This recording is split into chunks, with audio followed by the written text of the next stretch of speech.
This is a car made by the Swedish manufacturer OVERFLOD, the Entity XXR, and to be honest, it's not their best vehicle. It's not exactly the Autarch in handling, or the XF in terms of overall performance, but it is still a very nice car to drive. I do quite like it. I much prefer it to the Tyrant, for example. However, OVERFLOD has a new vehicle, one that aims to bring life back into the company, return it to the old days of the XF. They call it the Zeno. And, well, you get a lot of car for a lot of money, over $2.8 million of money, in fact. And it's, well, an incredible machine thanks to its massive engine, super streamlined body, and a very minimalistic, lightweight interior. It's the fastest production car in the world. And if you need any proof of that in any way, shape, or form, just look at their official video that was accurately timed and recorded.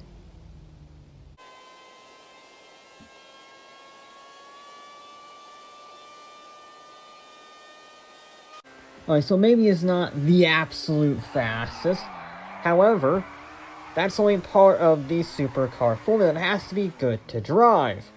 And it is. They may or may not have fibbed on the specs, shall we say, for the speed, but handling-wise, you can't fake how it feels, and I kind of like how this thing feels. Rear-wheel drive, massive horsepower, much slidier than, say, the Pegasi I drove earlier in the season, although not quite as fun as the Champion. So it's sort of in the middle there, to be honest, in terms of handling feel, and that is sort of how I would describe the entire car.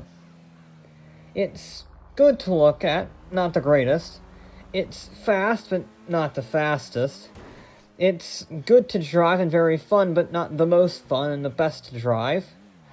It's all around a mixed bag of semi-enjoyment, is how I would describe it. It's perfectly fine to drive, it's perfectly fine to look at, but $2.8 million, that's a lot of money to ask for. And I'm not really sure if it's worth it, especially if you fit the wing mirrors. Apparently there are some issues with that regards to bumps, but in the end, I think there's only one way to test this vehicle, and that is a road trip. A very fast road trip.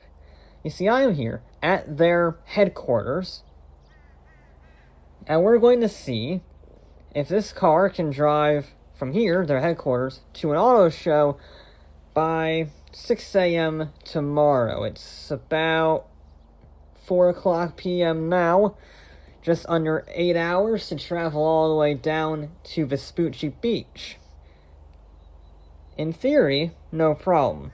In practice, we'll have to see how this thing handles actual traffic in a real-world situation to see if it is worth that $2.8 million.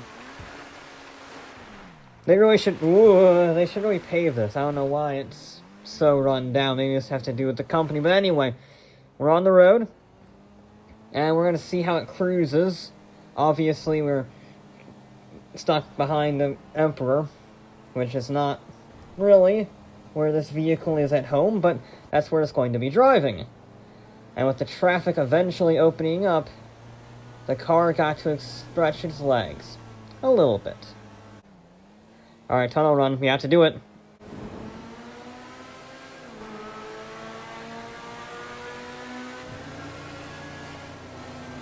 Okay, not bad. Not bad. Again, very solidly in the middle. Very solidly in the middle. And the good news is, we are actually making time.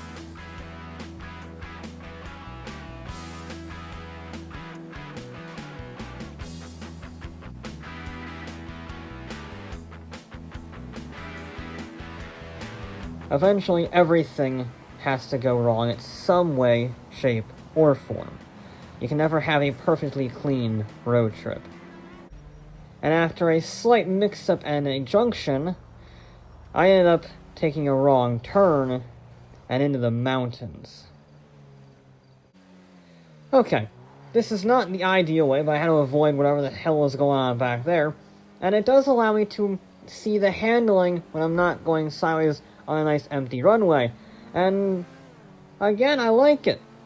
This adds a whole host of time, which isn't ideal, so the next turnoff I need to find, way back to the city. However, on this little mountain road, I am quite liking this car. It's light, it's nimble, it needs a bit of downforce if you want to truly take these corners at any comfortable speed, but it's all in all a pretty good vehicle.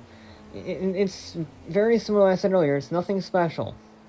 And with a turn-off coming ahead, my sort of mediocre run went into absolute disaster zone as we entered the traffic stoplight fuel nightmare of inner city Los Santos.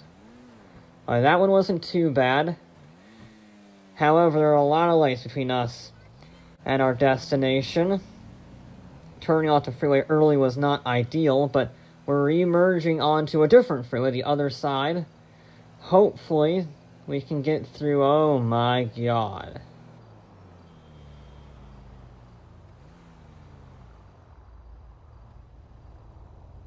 Well, we got 3 hours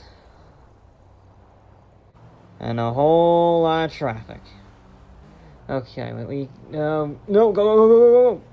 Get the light. Oh, okay.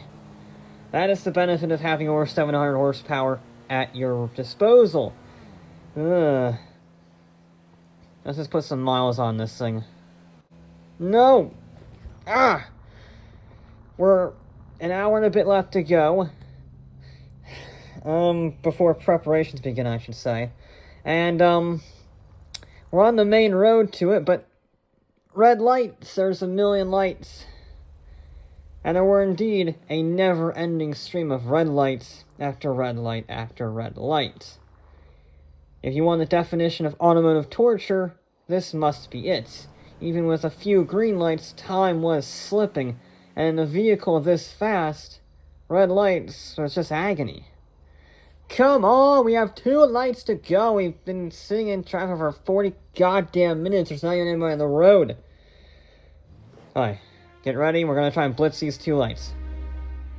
They're timed about the same to make people wait, but if I get a good launch... Go! Use that horsepower, go! Yes! Alright, that's it, we just need to make this one more corner.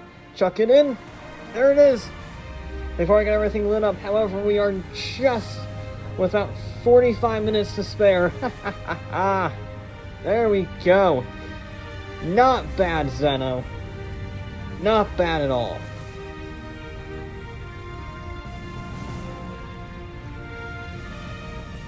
You know, it's a flawed car, and definitely not worth the money. However, I will admit, it is quite a lot of fun if you're not the one paying the bills.